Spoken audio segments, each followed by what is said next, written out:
Քաղաքական հաշվարկների առումով, այլ առավել եւս հանրային տրամադրությունների վերհանման առումով, այո, ինդիկատոր են։ Փաշինյանը դա փորձեց վերածել իր լեգիտիմության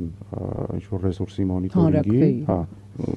շատ ուզեց անել, բայց թվերը դա ուղղակիորեն թույլ չեն տալիս, որ ինքը դա անի, որքան էլ ինքը դրա լոբինգը անում է։ Մի խոսքով ամփոփելով այս հատվածը, հա, բարձր յավկան ինքը միշտ օգուտ է, մասնակցությունը բարձր, ինքը միշտ օգուտ է ընդդիմությանը, որովհետև իշխանություն ունի ստատիկ, ստաբիլ էլեկտորատ, որը շատ մոտիվացված է, կազմակերպված է եւ այլն, բայց այնուամենայնիվ սահմանափակ է։ Եվ այն մարդիկ, որոնք սովորաբար չեն գալիս, եթե իրենք դուրս են գալիս տանից եւ գալիս են ընտրությունների,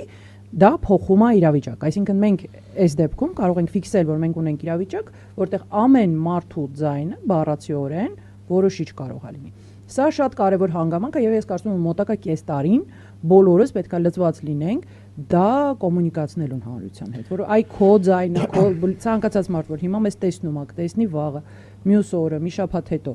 հասկանա եւ ընկալի, որ իր ձայնից իրավիճակը կարա փոխվի, հա։